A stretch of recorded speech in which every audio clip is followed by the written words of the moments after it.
So as Bernadette said earlier, my intent here is to have a nice conversation with the four of you, five of you. Because this is, I mean, you're all very experienced in what you do and have also traveled the path of working with organizations to transform them.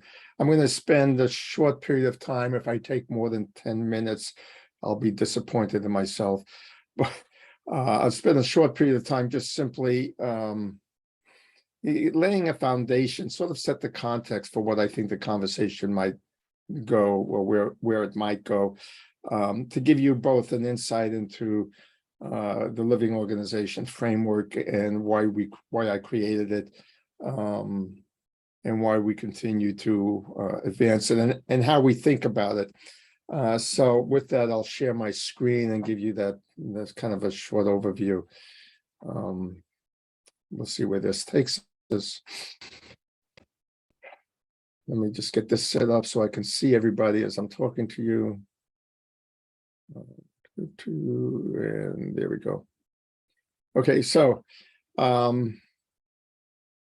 the fundamental question I want to answer you is, why a living organization? Why did I actually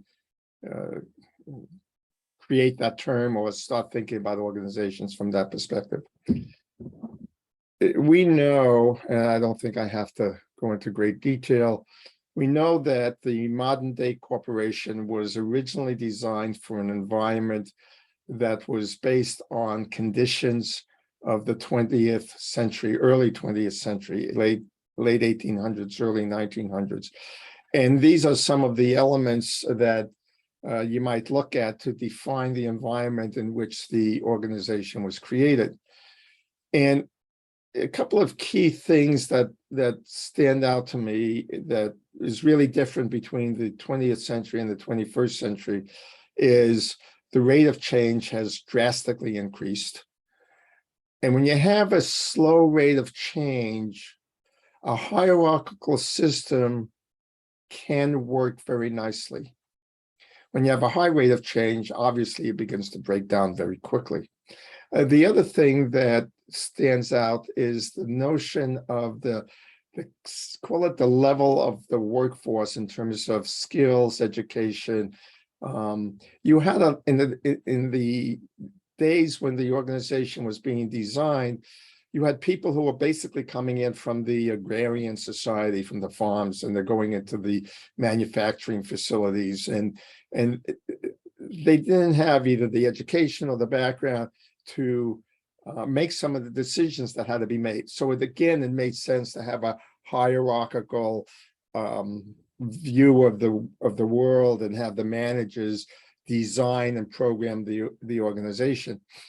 And since the level of complexity was fairly simple, relatively speaking, back then, it was easy to see the boundaries of the environment I'm in and how I need to lead my organization. Well, obviously, this has all changed. And so there is one thing, however, that has never changed, nor do I believe it ever will change.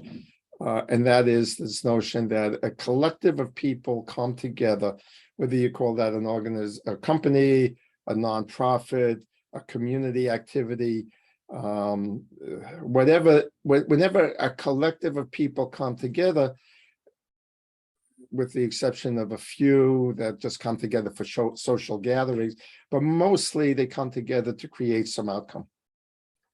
And the leader of the organization is by definition charged with this one key responsibility. And I think that's important to remember, and I'll show you why in a couple of slides. Over the course of the last few decades, we have been measuring two key points.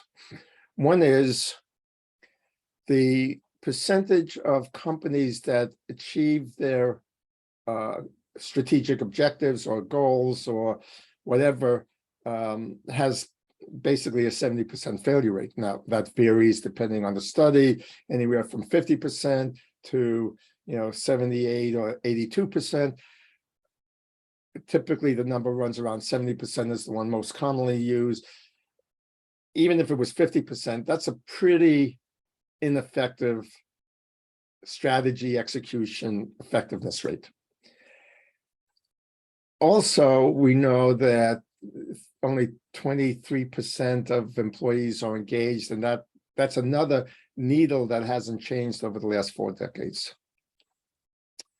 These are the two questions that have been concerning me over the course, especially the early days of Quantum Leader, when I began to focus on executing strategy. Now, given the change in the environment I mentioned earlier, we know that, I mean, we basically know what we want. We want organizations that are agile, fluid in structure, adaptable, collaborative in nature, run more by kind of a higher vision rather than standard operating procedures. We want to give as much autonomy to the people to execute. We know that's good for their well-being. And really, if you look at the success of all the programs we've had in place, whether it be agile or lean, self-management, agile, teal, DDO, we're not very good at, I mean, we're still not changing, we're still not moving the needle. That's my, let's just say that's my hypothesis. That's my foundational observation. And when I seek to ask the question, why not, I come up with this solution. They don't fit. There is a certain way leaders think about their organization as what you might call the machine paradigm. This it's a term that's pretty well used. I don't think I have to explain it.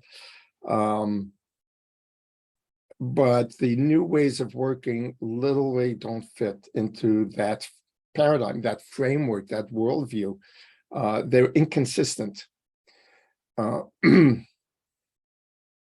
And on top of that, we have basically created a problem for leaders, because leaders sit in two worlds. The first world is the world of business, right? Going back to what I said, the number one responsibility of a leader is to create results. And when you ask a leader, what do they do to create results, you'll talk about the structure of the organization. They'll talk about optimizing the process flows. They'll talk about business plan, goals, metrics, return on investment, financing, product development, all of what we often call the hard side of business. On the other hand, they also kind of instinctively know that at the end of the day, it's the people that are executing. So they are concerned with the people focus. They're concerned with leadership development, succession plans, engagement of the people. How do we get people to change and adapt to new ways? They know these are issues that they are concerned with, but the two never come together for them. They're typically bifurcated. It's one or the other. So here I am as a CEO with a pocket of money, and I've got to focus on where do I allocate the resources. And this bifurcation where we talk about the people side of it, classically called the OD side of the world, they go, that's nice. I like it. When I have extra money, I'll pay attention to that. But right now I've got to get the results. So I'm going to invest in the things I know get me outcomes, which reinforces the mechanistic approach to life. That square hole we keep trying to put a round peg into. And because they're bifurcated, we continue to not see the kinds of impacts all of those methods like Agile and Teal and DDO and human development and all of that, we continue to find the resistance to its full adoption. Again, my foundational hypothesis and assumption. I'll declare it as such, open to conversation as we get into it. So what's the solution? Well, what we created is the living organization, which is really a single management system that integrates the two into one. Talk about how we do that in our conversations, if you like, but basically the living organization has two foundational principles, one comprehensive integrated management system, and four key skill sets that we believe are important. The two principles are an organization is in fact a living person. What do I mean by that? That if you think of the organization as a machine to be optimized, you get one set of byproduct thinking. For example, if I am the leader of the organization, excuse me for that, if I am the leader of the organization and it is my responsibility to create outcomes, I will design the machine, I will write the instruction set, if you will, and I will pass that on to the people to execute, which puts the people simply in the role of do what they say, obey the rules, report the results, and that's it. There's basically the cogs and the component parts of a machine. If you think of it as a living person, you get to ask a different set of questions, such as, what is the level of maturity of the collective? Because people have maturity levels. People have personalities and interaction styles. And to share with you why this isn't so far-fetched, all you have to do is think of two departments in an organization, and you'll see very quickly each department has their own persona. Or you look at two very different companies like Amazon and Google. They are fundamentally, they operate like a person with a different persona, with a different personality, with a different set of values and goals, and different belief systems, different assumptions about reality. All of those concepts can be applied if you think of an organization as a living person. You can't engage those principles if you don't get there. I mean, if you think of it as a machine, those principles don't even come into existence. The second core principle of it is that the outcomes are determined by a interplay of three fields of energy. I like to talk of them as fields of energy. You can talk about them in different ways, but basically it's to get an outcome, we have to do something. So there's activity. And typically we don't do it alone. So there's a dynamic interplay of interactions, relationships. And underneath both of those are core assumptions and beliefs. We call it activity, relationship, and context.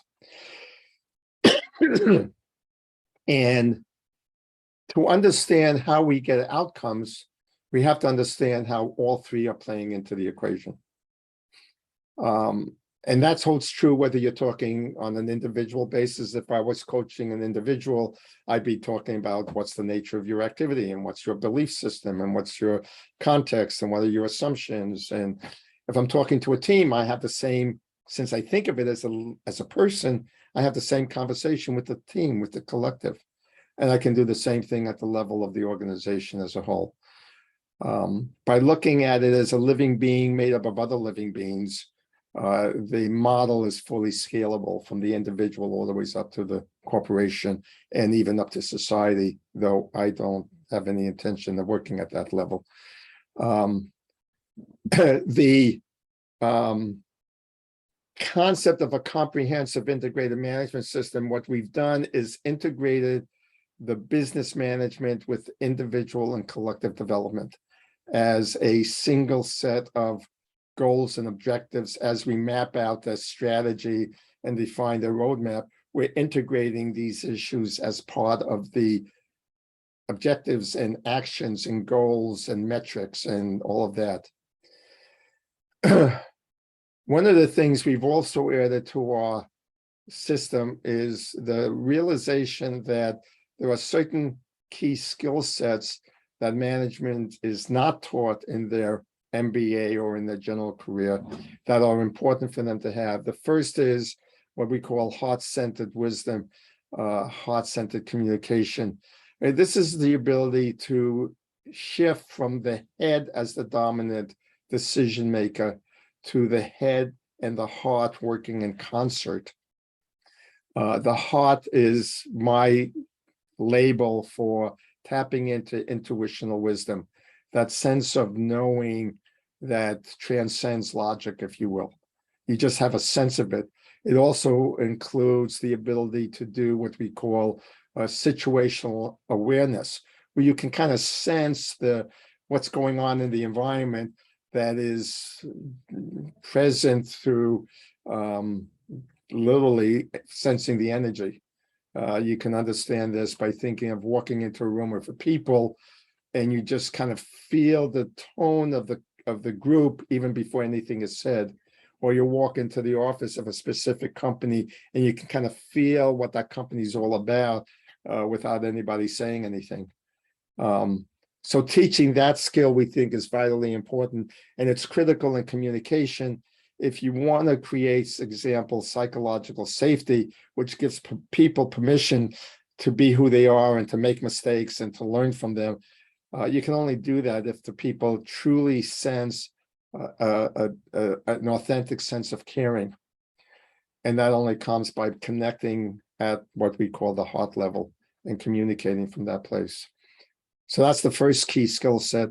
Building on that, we believe the way people create their context, their belief systems and assumptions is based on, we call it story crafting. It's based on the stories they tell.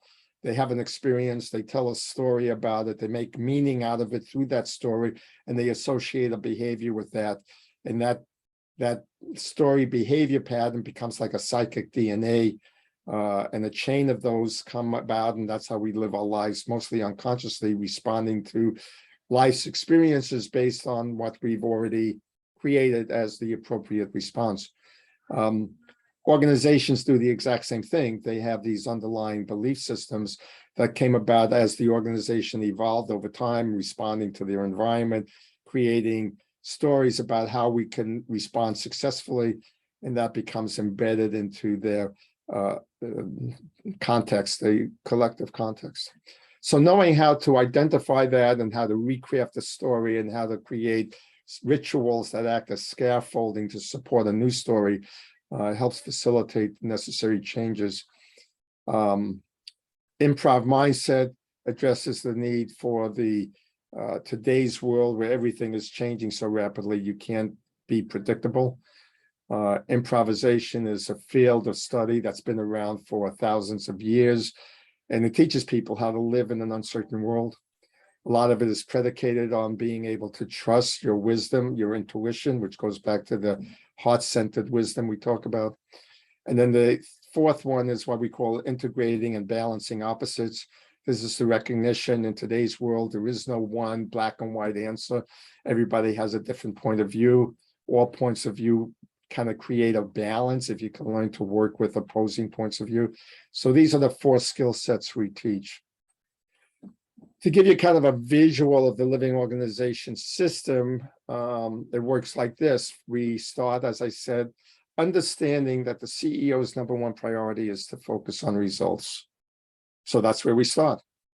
We figure out what's the outcome they want to achieve.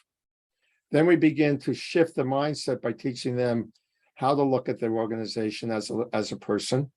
We help them understand its maturity level, its persona, its interaction skills, its historical story-making attributes. We teach them how to work with activity, relationship, and context. First, of course, we explain what those are. And then we teach them how to diagnose a situation, like if we're doing a SWOT analysis, what are the strengths and weaknesses on all three levels? If we're doing a force field analysis of a given situation, what are all the activity, relationship, and context forces working for us or against us? We then build capacity to execute. And this is really the place where we tie in the integration of what might be called the soft side with the hard side, and I'll get to that in a second. And then we of course include the leadership mindset, where we help them integrate the heart and the soft, and the head and the heart together. So that's kind of an overview of the whole framework. And the last slide I want to show you is this one, which I call the virtuous cycle of growth. It really has to do with my understanding of how people grow and develop, and how that could relate to the number one responsibility of the leader, which is the creation of outcomes. So we set a goal, and that creates the challenge or the catalyst that will challenge the people to develop skills they don't already develop. Okay? If they already had the skills developed, there'd be no growth and there'd be no challenge. You just execute, you just do it. But if we establish goals, which are growth goals for the company, they then translate into growth goals for the people, which overall increases the capacity. And that's why I call this the virtuous cycle of growth, because it builds on each other and it keeps increasing and increasing. The capability of the people to execute. It also includes the process of maturing the people, maturing the teams, maturing the organization, and therefore we increase our capacity to achieve more. That's it in a nutshell. I hate that phrase. I don't know why I use it all the time. Anyway, that concludes my quick presentation. I apologize. I took 6 minutes more than I thought I would. But now I'm open to whatever you guys want to talk about. And I'll share my point of view for whatever that value that carries.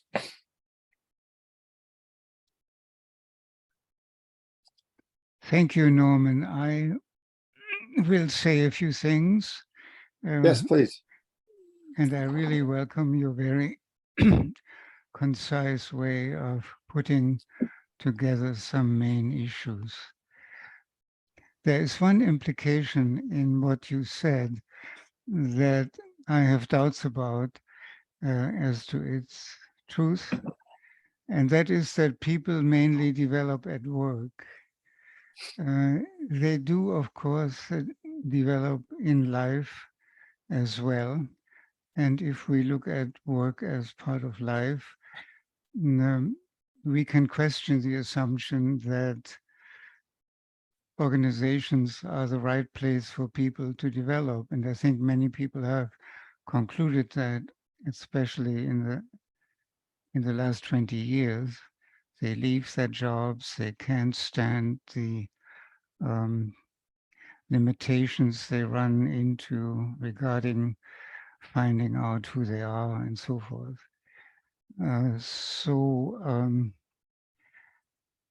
What does that do? So I'm asking myself, what does that do to the notion of a living organization? If part of the life of the employees is really lived either outside or in contrast to organizations. So perhaps we are overburdening organizations with the expectation that they will actually develop people, which, as you know, as we all know, is not their purpose. It is it's kind of a byproduct, if it happens at all, because the focus on results, outcomes is so strong. However, I think that, in my view, is something that organizations could do, and I have been working towards that goal in many different ways, namely to broaden the notion of outcome, that the outcome is not just some product, information, or whatever, but it is also what happens to people as they work in organizations, the developmental outcome for them. If that could be energized, I mean, if the idea, I think, if the idea could be energized in organizations, and I'm sure you do that in your work, that outcome comprises what is the outcome for people working in an organization, then I think we would be on better ground, maybe. Well, Otto, that's an excellent question, and probably why I actually created this particular approach to working with organizations. I'll go back to what I said earlier. The CEO, and I've been in that position, and I've even been on a board of a public company, which oversees the CEO and kind of defines what the CEO should worry about. To ask a CEO to think of two outcomes. One is the products and customers and revenue and all of that stuff as one outcome, and the development of people as a separate outcome is, in my opinion, a failed approach. It failed because the CEO will always be expected by the board, the bank, the owner of the company, even if the CEO and the owner are one and the same, the owner is basically looking at call it the hard measurable outcomes. So rather than fight against that, rather than try to overcome that, I looked at how can we, because I agree with you that your comment that people spend so much of their time, their waking hours in their place of employment or their career activity, even if they are a solopreneur, most of their time during the hours is in their career income earning activities, whatever that is. And we know, as I said, that the ability to execute on any leader's objectives or strategy is a function of how well the people can execute. So why separate the two? Why make it a either or, a bifurcation? Why not integrate the two? And the way I do that with leaders is I simply say, here, you want to create outcomes? Great. Let's set out how do you now. Since I already have them thinking about the organization as a person, I often say to them, look, think of it like this. If your child was 12 years old, what expectations would you have of them versus if they were 20 years old in terms of being able to do things on their own? And you would like your employees to do things on their own, right? And he'd go, yeah, of course I would. You like them to come up with innovative ideas. Yeah, of course I would. Well, you can't expect them to do that if you haven't developed that capability to do that. And the more you develop that capability to do that, the more they can contribute to the overall success of the company. So I've actually integrated the developmental aspects of it into the results-oriented aspects of it. Instead of separating them, I've actually integrated the two, which is proving with, we've been testing this with a handful of customers, and it's proving to show phenomenal results because now, one, the CEO doesn't have to decide, is it business outcomes that I'm responsible for, or is it development of the people? It's like, no, you don't have to choose anymore. It's one and the same thing. And that's really what I tried to achieve, was to end that bifurcation. Because like you, I mean, I've spent years working in organizations. I've been years consulting, and I kept feeling I was beating my head against the wall, never getting them to pay attention to what was important. And I realized that I never would as long as I kept it separate. So I hope that helps explain it to you, Otto. Yes, it does. I just wonder how you do that. Because that's the hard part. Well, unknown call. Actually, I don't feel it's really that difficult. Look, all I have to do is ask the CEO, what do you want to accomplish? And they go, well, I want to do this, this, and this. Okay, so you want to increase revenues by 10%. What's getting in your way? What's stopping you now? We don't have the, I'll turn this thing off. I mean, the issues can be all over the place. We don't have the people who can do it. We don't have the processes sorted out. And so we just pick it out one by one and start identifying the issues. And when it comes to things like my organizations are acting in silos. Okay, we'll address that. Well, to address that, you begin to say, I've got this person, and looking at it as a living being, it's easy to say, I've got this person over here, and this person, meaning the engineering department. I've got this person over here with this kind of personality, not communicating with this person over here, say operations, with this kind of personality. I said, how do I address that? So I'm addressing the human issue. I'm addressing the business issue by helping them understand it's a human issue. Yes. Right? Yes. You see how I do that? And, Yeah. and we build that into the strategy roadmap. That becomes part of the roadmap. Yeah. I want to just, I would have a huge amount of things to say about that. I just want to say one thing. I have found that putting new contents, new ideas into people's heads, especially CEOs, does not really work because, or it only works when you also change the structure of their thinking. And Yes. that's what I'm teaching people to do through CDF, because every sentence we speak has a content and a structure, and to deal with the content alone is just not good enough. So the question, I mean, essentially, Norman, what you spoke about is what we all as consultants try to do, changing CEOs and executives' minds. Yep. But changing minds is, I think, a very, very difficult thing to do, and presupposes, in my experience, or let's say this, I have found that it becomes easier to change people's mind if you know something about the structure of their thinking up front.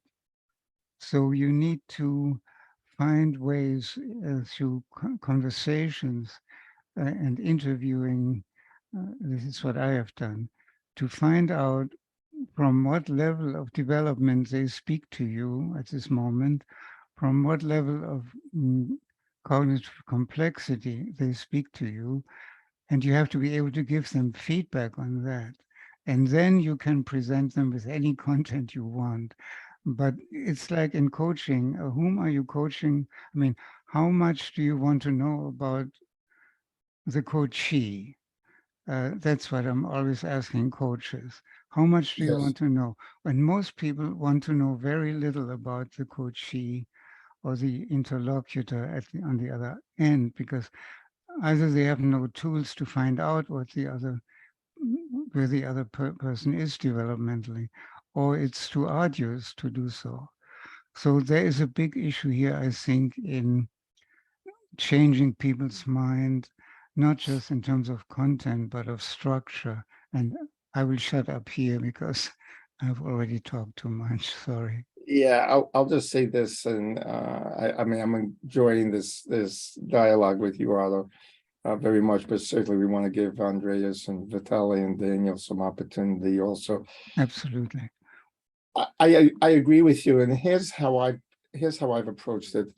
One of the things that I try to do is overcome inundating people, especially CEOs or the executive team, with a whole new set of theoretical constructs. What I mean by that is, Yeah, yeah, you understand what I mean, and so I do. because then they have a kind of a cognitive dissonance. They're trying to apply it to what they already know, trying to relate to it. There's a whole new language they have to understand, a whole new. by Yeah. looking at it as a living person, when I explain that to CEOs, I often talk to them and they'll often come back to me and say, you know, that problem is just like the problem I have with my teenage son. They're already relating it. So, you know, I can look at what you talk about in terms of their thinking structures or their thinking patterns, very similar to the levels of thinking you see in the development of a child, right? The level of complexity, the level of abstractions, the level of integration of diverse opinions, these increase as a child matures. And so by bringing the CEO into a domain of their life that they already have some experience in, and asking them to think of their organization within that same construct is easier for them to start thinking in a different way and start applying different principles. So in many ways, I'm taking your thinking patterns and sharing it with them, but just with from a framework they already relate to, i.e. the maturity of an individual.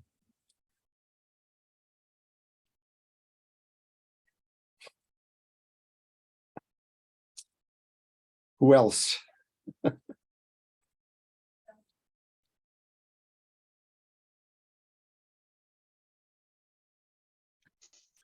Daniel, I'm Go ahead. Daniel, I'm curious because sorry, I didn't want to interrupt, but I'm curious I'm really curious how it applied to you, because I know you're in the field of like, hey, let's get stuff done here. We have software to do. We don't have, and it's not exactly an executive field too, right? You just work with, you know, so because we only talked about here executive, but it doesn't just apply to executives, right? It applies to soft product managers and whatever, you know. At some stage maybe you can share how does that apply to you. Yeah, I would love to know. So always a balancing act of how do you get things executed, and how do you how do you look at the world, and how do you shift how you look at the world.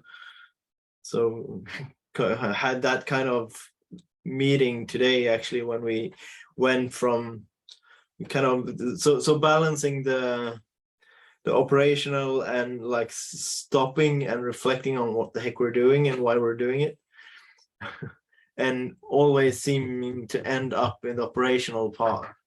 That's yeah, trying to pull that back and relax the system a bit, and getting people to actually reflect on what's happening and what do we see, and like trying to use our senses as human beings looked at as a department as well, to see what are we actually taking in here, and how do we construct the world out of what we're looking at. So I'm struggling with that. Like, how do you balance those two pieces, execution and development? And I guess the integration is the key here, as you're pointing to. Yeah, Daniel, you know, you mentioned the importance of reflection, and I totally agree with that. If people aren't taught how to stop and reflect, it's like that old, at least an old parable in my world of the lumberjack who doesn't stop long enough to sharpen his saw because he's so busy with a dull saw trying to get this tree chopped down. And you come and say, well, if you just stop and sharpen your saw, you know, take a breath, stop and reflect. And I think that's a role we consultants actually facilitate initially. We're the ones who say, you know, you're dealing with a dull saw. Let's stop and look at what we've learned. If you don't have that, you really can't learn. No, it's impossible. And to put the emphasis, I just had a conversation with somebody earlier today, a president of a company, and he said, you know, I want my people to know it's trust and verify. And then we got into this whole notion of what we mean by verify. And that's a lot of I mean, I acknowledge we're dealing with a lot of preconditioned employee mindsets of being expected to perform with sort of overseers who are evaluating them all the time, which sets up a dynamic of self-protection against the evaluator, right? Excuse me. And part of the living organization framework is to shift that balance to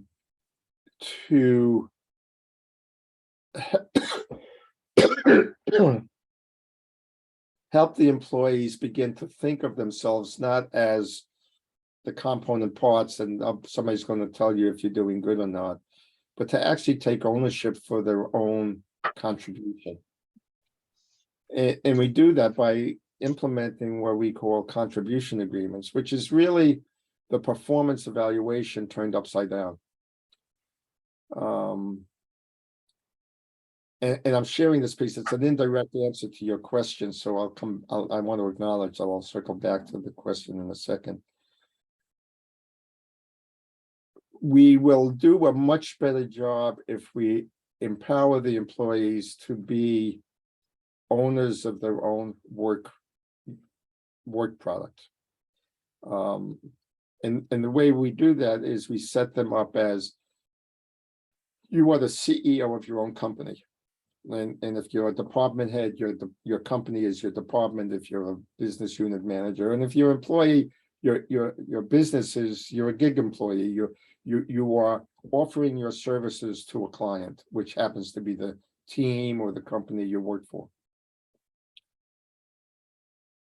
Here is what the team or the company is trying to accomplish. So we set out, this is what we as the collective want to accomplish. How are you as the living entity, the employee, the department, the whatever unit, how are you going to contribute to it? And then I, as the manager, just serve as the agreement, like, okay, I love what you're saying, go for it. And then the employee actually does their own evaluation, i.e. self-reflect. Now, they need to be turned towards certain skills to be able to do that. And the managers need to be turned towards certain skills to shift from manager and overseer to coach and developer. And that's also integrated into our system, those kinds of tools. Unless we begin to shift that mindset in a way that is, again, focused on helping everybody has to believe that organization is going to achieve its outcomes. If once we begin to shift that mindset in that direction, we see some interesting outcomes of that as we've been implementing. One is the initial reaction on the part of the employees is, wow, this feels like I've been given more choice in my own life and my own decisions.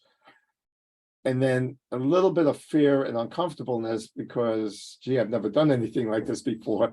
They've always told me what I have to do. I never had to think about it. And now it feels like, so that's really, in my opinion, good, because now we've given them that catalyst to start becoming more ownership of their contribution. That begins to relieve the manager's job from that of evaluator and overseer and carrying the burden to one of a coach, basically. He's an internal coach. And that begins to snowball on itself. Once we get that kind of going, it begins to snowball where the manager is feeling relieved of the pressure, and because they got people who are contributing. Now, not everybody's going to step up to that, and it's a developmental issue, as we all know, and we've got to build in the process for how do you know how they're developing and all that. But it's inherently now a design of the corporate mindset and invariably the corporate culture that's the way we operate around here. And people, we find people are much more engaged because they have this sense of they are making the choices in life. They seek help when they don't feel comfortable, and nothing's being forced on them. One of the lessons I learned early in my career was what I called the power of choice.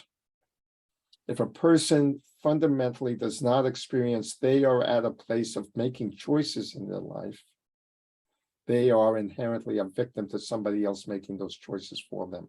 And that's the opposite of empowerment. That's disempowering. And so we want to make sure that we are literally building in the mechanisms for people to be at choice. Now, part of that choice is, I don't like the way you do things around here. Okay, that's fine. There's other places that do things differently, but this is how we do things around here. And if you don't like it, that's your choice. And, I'm not going to make it for you, but if you want to work here, this is the way we do things. And that's perfectly valid position I've done that with my daughter growing up. I don't like the choices you're giving me. Okay, I could appreciate that. Those are the choices. Which one do you want? I want that. No, that's not one of your choices. That's part of the developmental cycle in helping people mature. Same thing happens within organizations. So now circling back with that as a sort of a context, circling back to your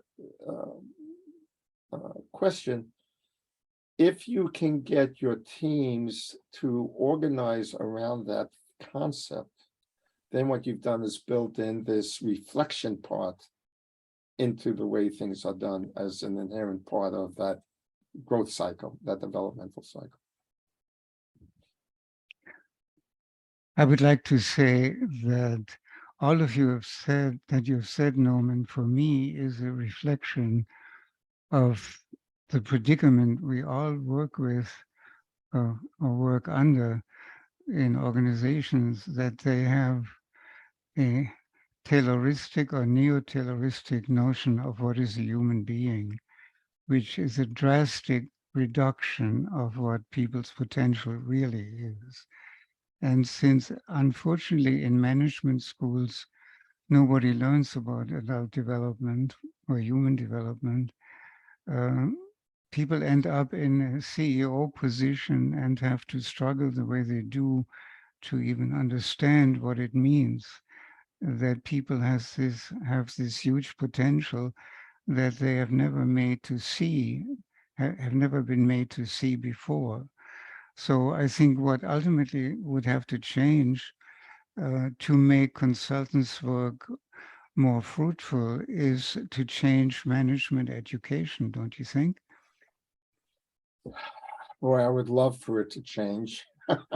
I've only had one success with an online university that used my book as the text for this capstone program. I've given up on the university MBA programs. I agree with you, Otto, and I think that comes from, one of the reasons I use a shift in paradigm is we know a paradigm is a framing of how I see the world. And when I look at business as a leader, the way I've been trained, the way I was raised, the way I grew up through other organizations, that paradigm is fundamentally a view of the fungible full-time employee, the FTEs, even the way we talk about it, right? The FTEs, I need 3 FTEs to run this production line. And there's no even acknowledgement that I'm dealing with a human being. I'm dealing with a component part of the machine. And as long as that is my framework on how I view the challenges in front of me, all these other issues do not literally even show up in my decision-making. As I said earlier, by just asking them to look at their organization as a living being, as a person, what I've done is I put them into a different cognitive framework, something they're very familiar with, raising a child. Even if they don't have children of their own, they've worked with, they've been aunts or uncles or worked with, or can think about their own development cycle as they've grown up. All of a sudden, I put them into a different cognitive framework. And now the very things you were talking about, Otto, actually enter into the conversation very freely and very easily. And that's again why, we shifted to the notion of think of an organization as a living person, even at the team level. I see we lost Otto. Oh, well. Even at the team level, it's the same thing. If you get the team leader to think of their organization that they're leading as a living entity, and they are the CEO of that entity, and you can get them to make that shift. Again, the conversation changes, and the cognitive framework is different, and they can and then you can start making progress into some of these areas. As long as the cognitive framework remains, it's like that slide with the square hole, and we're trying to put a round peg. As long as that cognitive framework remains as a machine, and the people are just fungible component parts that a resistor is a resistor. It doesn't matter. It just, we replace one resistor with another one. We need a higher capacity resistor. We replace it with another one. As long as my cognitive framework is people are full-time employee, FTEs, so many units, none of this stuff is going to work. It just won't, because it doesn't fit. It doesn't make sense. That's my working assumption, my working hypothesis, as I say. I'm very careful to acknowledge that these are assumptions that will be proven over time, and so far the proof is in the pudding. We've had clients with great success. So, and the amazing thing is the CEOs really embrace it. I had one CEO, to my surprise, he was giving a talk to a local chapter of the Association of Corporate Growth, and he literally said, it's only in this shifting to thinking of the organization as a living being that we've been able to make this progress. I mean, I had no idea he was going to say that. I mean, I'm sitting in the audience, I'm going, my mouth dropped. And so the more we help CEOs begin to free themselves up of that pressure of being caught between two worlds, which most of them feel right now. I mean, there's been a lot of pressure on CEOs about how poorly they treat their employees. They don't have a way out. They're caught in a box. They're caught in between a rock and a hard place, whatever you want to say. And hopefully this is a path to help them. Jeffrey, welcome. Thank you. I'm sorry I'm late. I had a meeting I could not get out of. Not a problem. I'm curious about, I mean, I know I'm late and I don't want to be obtrusive, but we were talking about CEOs being in a box, but how do they treat their employees? What's the box? Simply put, on one hand, it's the dynamic tension between the hard side and the soft side. They're caught between those two pulling forces, if you will. They know that the number one responsibility is business outcomes, getting the results they need. That will never change. That is always, has been and always will be the number one priority. But they're also inundated with the realization that the people at the end of the days are the ones that execute, and they have to worry about so-called soft side stuff. And the principles behind the living organization framework is that we've sought to integrate the two into one management system. So it's no longer an either or.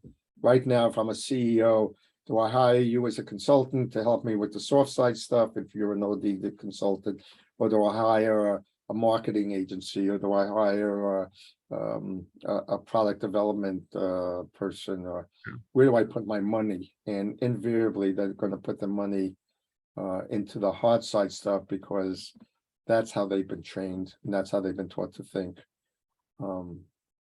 But So- they're still human beings, so they feel that tension, and while they're making the decisions one way, they're not very necessarily happy with it.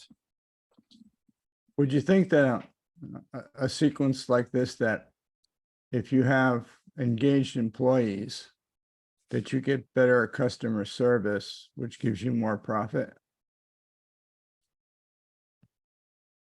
Yeah, that's great. So Okay. So, you know, given that, I don't personally see a dichotomy here. Well, how are you, what am I gonna do to get my employees engaged? Well, couple of things, and this is again just my opinion. I've been working with something called requisite organization, a process developed by Elliot Jacks, probably in the 1950s, which lays out a management structure that's based on some very tight scientific principles that let you know how to structure your organization and how to communicate with your employees and how to hire employees correctly so that you have a staff of engaged employees. It's a And very, so, very ethical process. And the reason I'm here is because I'm glad to see what you're doing, because RO has not been something that's been embraced. And your process is so similar that I see no contest between the two. I don't know about requisite organization enough to compare and contrast, Yep. but I would only ask if in fact it works so well, why is the Gallup poll on employee engagement still fundamentally the same as it's been 4 decades ago? Yeah. And that's part of what I presented earlier. It was that question and the question of why, with all the new ways of executing strategy with balanced scorecard and all these other tools out there, Yeah. entrepreneurial operating system and so forth, why is it that companies still fail to execute at a 70% rate? There's something fundamentally missing.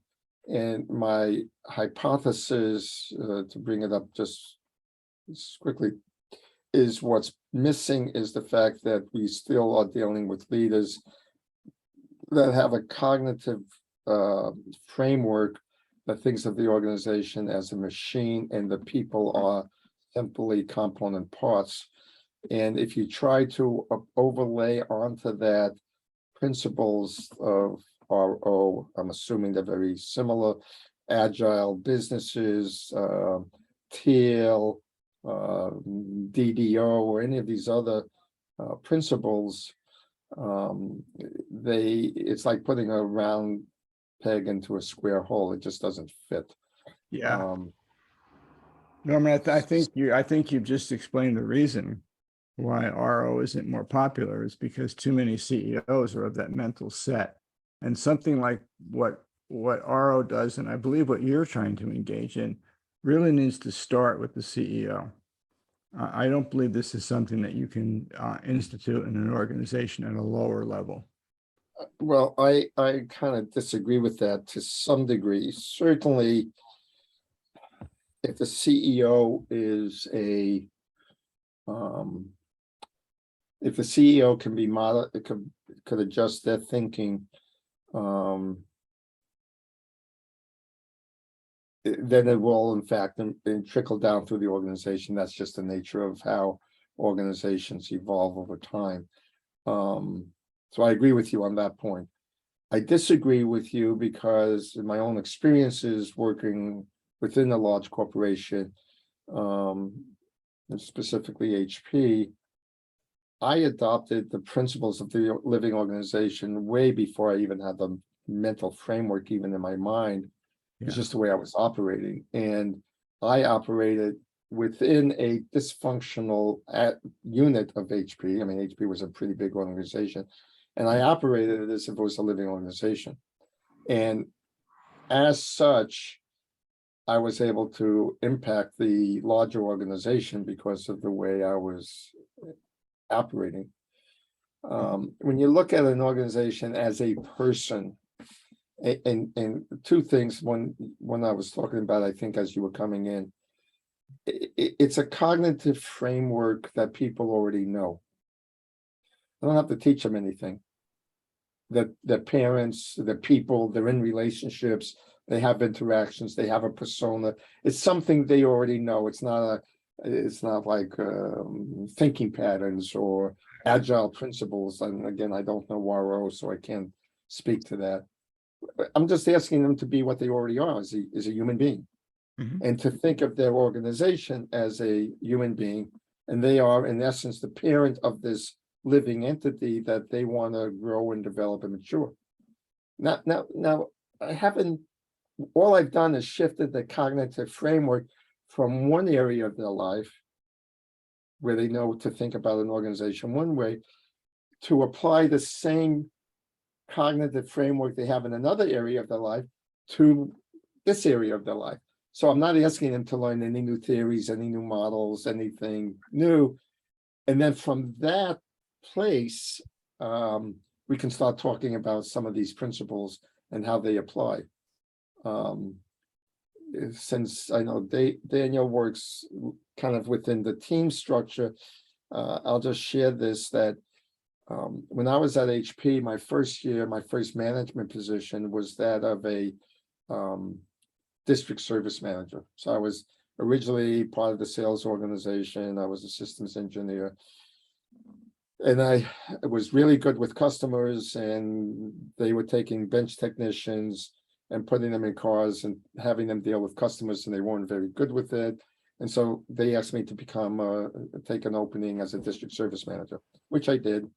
And my first performance evaluation was unacceptable right down the line. So I'm very proud of the fact that I failed at that job in my first year. And the reason I'm proud of it is because I had to learn a whole new set of skills of how to transform this organization. And one of the things I did was I went out with a CEO of a $12 million company. The reason I did that is because as a district service manager, I had P&L responsibility for a $12 million district. And I sat down with the CEO, this entrepreneur, and we talked about what he does every day, what he worries about, how he thinks about his organization. And we just kind of did a side-by-side comparison. And at the end of it, he said to me, Norman, you know, really your job and mine are exactly the same with the exception of one thing. I go, what's that? He says, you never have to worry about meeting payroll. Yeah, I don't. He says, I've got bankers. I own the company, but I've got bankers. I've got covenants I've got to meet. I've got to meet payroll. I got to worry about my cash flow. You got an infinite bank. As I was riding back to the office from lunch, I got to thinking about that. And I started to frame my role as the CEO of Norman Wolfe Service Management. And as a CEO of Norman Wolfe Service Management, I had certain constraints on me, just like he had constraints imposed on him by his banker and by the city of Costa Mesa, which we were in, by the state of California. There were all sorts of constraints on him, and I had similar constraints. It was just by my by corporate management, and I had a banker who his plans and so forth. So I framed my thinking about what my role is as a district service manager and gave myself a level of autonomy that most first level managers didn't have. And I watched how that transformed my success in the coming years, through which I continue to grow through my career at HP. I believe that any unit within an organization can impact the whole organization if they take on a sense of personal control and understand who they are serving and what contribution they're making. And they understand that it's a human dynamic game, and they have to, just like a CEO has to understand his board of directors. He has to have that kind of right relationship to get the board to support what he or she wants to do. As CEO of my own company, so to speak, I had certain people I had to know how to get on my side. I had to know how to sell them my ideas. I had to learn how to convince them that they wanted to support me so I can give them more of what they wanted. Just like a CEO of a company does. And that thinking has infused a lot of the principles we put into the living organization framework. Bernadette, I'm sorry, you were raising your hand and Yeah, no, that's okay. I know, I just know we're trying to end at 30 after, and I still have 2 questions. So I want to make sure I'm being selfish and make sure we. you have a right to that. I'm like, well, I have you here. The first question is around the DDOs, because that's one of my keen interests. And my understanding is that you're not separating profit and people, that they go hand in hand. I mean, that's one of the core tenets. So why are you saying that it's bifurcated with DDOs also? So I'm not an expert in DDO, but I am familiar with it. And what I know of it is, depending on how it's implemented, I mean, basically I take a DDO orientation in the living organization framework. That's what I'm hearing, yeah. But Yeah. I don't think it's fair to just whitewash on your slide of saying none of those things work, but the living, Oh, I apologize if I whitewash it that broadly. They all work to varying degrees. But they're limited in their working to the degree you can get the organization to adopt the mindset that this is a living person that That's we are the maturing. yeah, that's the If you don't have differentiator. that And I would have element to in look, it, yeah. you Yeah. don't have that element in it, then the effectiveness of all of them is severely Mm, okay. constrained, because what they're trying to do is force the people development aspect of it, or the human development aspect of it. Even Agile has core principles about who is your customer, and you got to develop the people, and it's all about relationship. All of that gets thrown out when you try to put that round peg in a square hole. The square hole doesn't have any place for that. So unless you shift that square hole into a round hole, you're severely limited. Okay. That explain it? Yes, thank you. And your second question? The second one was around these 4 key skills that you talked about. So do you work 2 things? Do you work with not just the top executives, but the managers, everyone on these 4 skills? Yes, is the answer. Okay. And then I'm really interested in giving an example of how you teach someone to sense the energy and increase their intuition, for example. Well, the way that module is designed, it starts with a couple of simple principles. We have a few exercises. For example, one of the exercises we do is we have them list all of the things they feel they have to do. And it's just a long list of 5 to 10 to 12, 15, whatever number of items they come up with. Usually I ask them not to put more than 10. It's not necessary. And they get into pairs and they read that list, and every item they have to do starts with the words "I have to." And they go through it and we talk about it. And by the end of that, they're feeling overwhelmed and exhausted and tired, just the burden of all the things they have to do.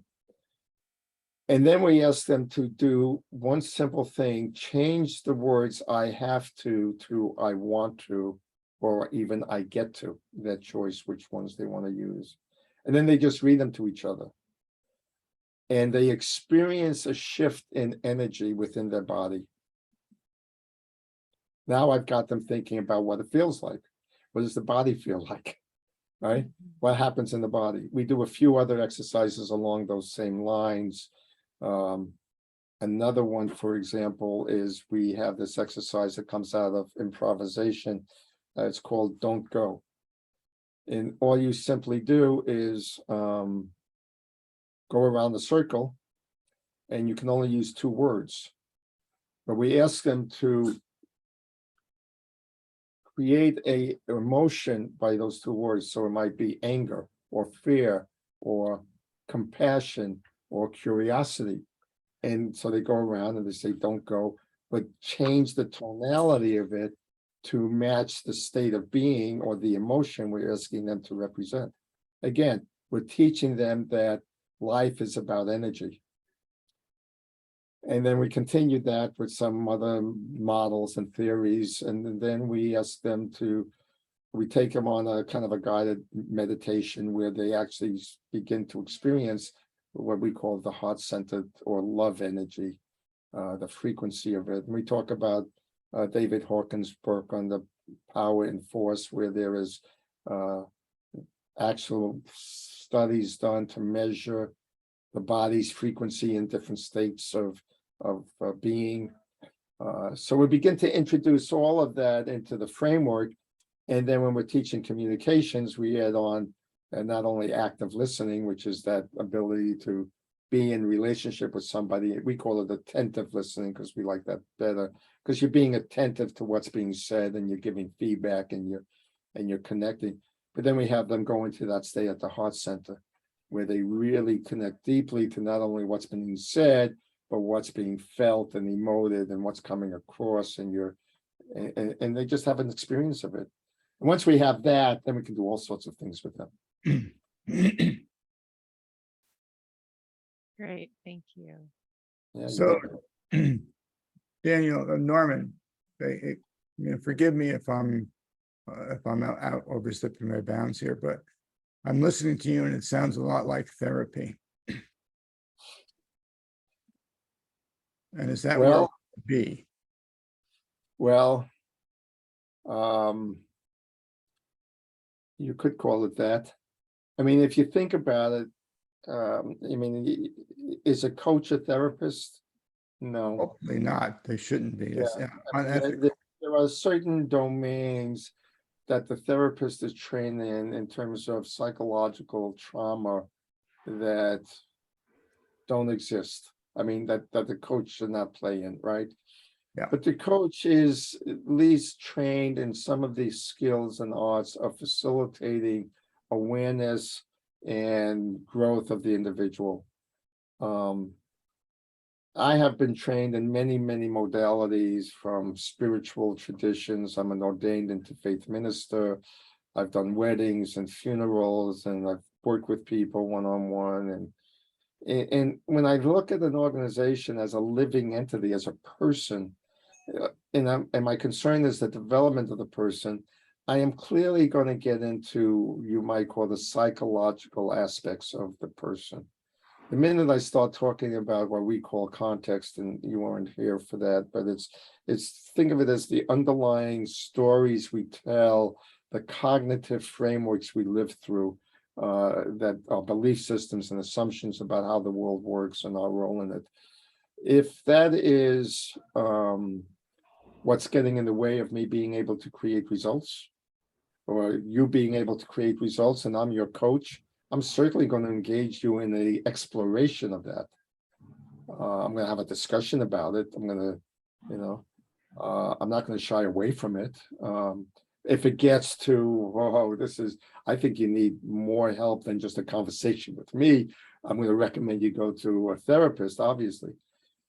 But if I recognize that an organization is a living being that was born out of an entrepreneurial's idea, a collective of people got together, they began to have experience in the world, and those experiences began to form their collective context, their beliefs and assumptions about how the world works, how the markets work, how we work together, what's allowed, what's not allowed in this family unit or this tribe.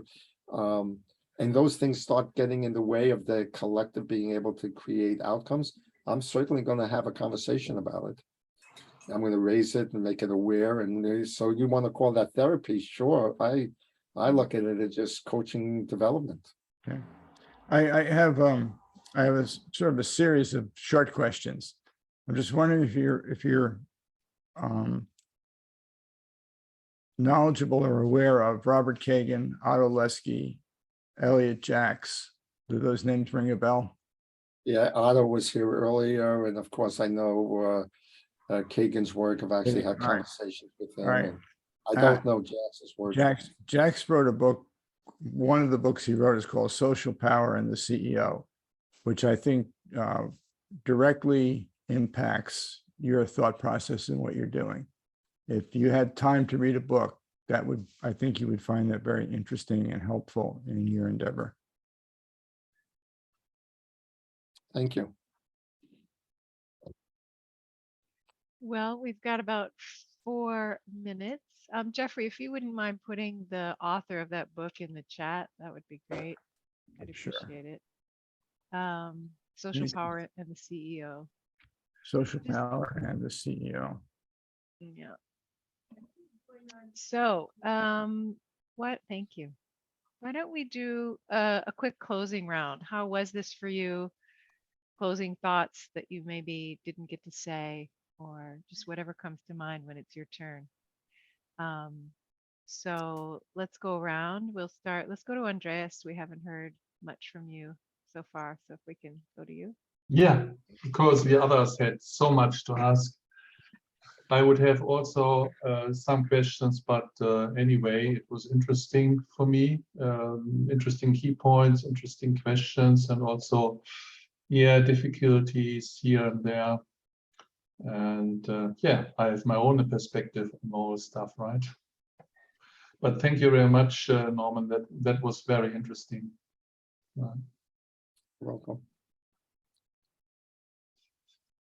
I could maybe offer that if you have a burning question, maybe Norm and I can stay on for a few minutes after, since you didn't get a chance. No burning, not just how he is doing several things, because I see some, let me say, complications, especially when it comes to heart-centered wisdom. How do you develop that? Because I know to develop what is called the soul heart, yes, you can feel also energy in your chest. A lot of people are blocked there, and they have to work through their ego structures first, and that might be therapy, that might be spiritual work, I don't know how you call it, but I don't know if an organization is the right place for that. And I think a lot of managers would look you as odd. They don't understand what you want from them, because they never have experienced such a thing, right? They are not developed far enough. So yeah, so that was an angle I saw there. I hope I could make me understandable here, but it is not a question. It's just I will, Andres, if you want, I'm free to have we can schedule more calls, and I'm happy to have some more dialogue on that. What I will share is we've done it now with probably a half a dozen companies, and at all levels, and they absolutely walk away thankful. It's okay. transformative in and of itself. So if you'd like to have more conversations about that, I'm happy to do that. Thank you, Norman.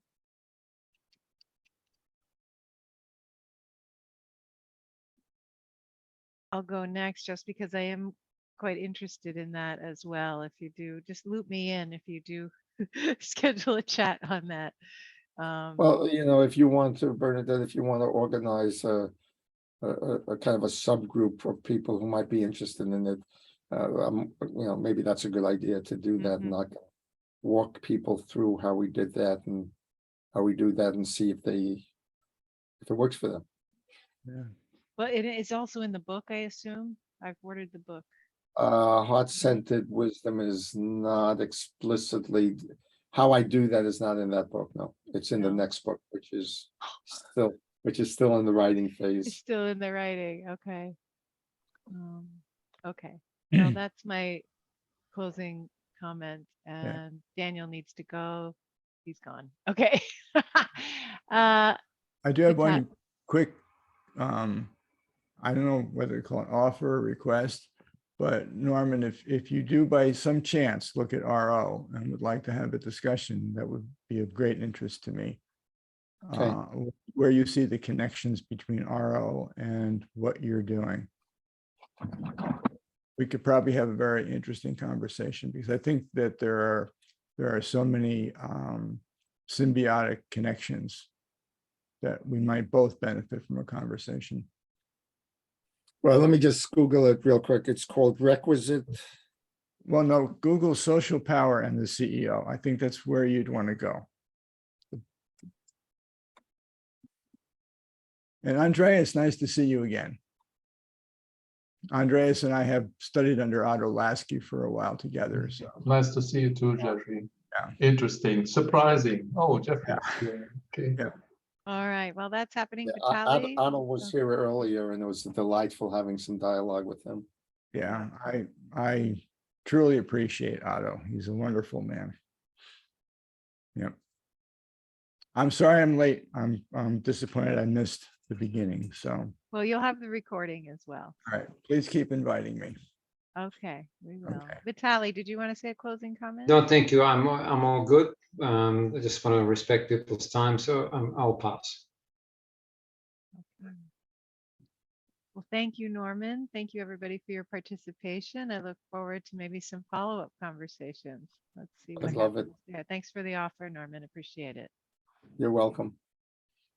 Okay, bye-bye, everybody. Good night. Bye. Right. Bye-bye. Thank you.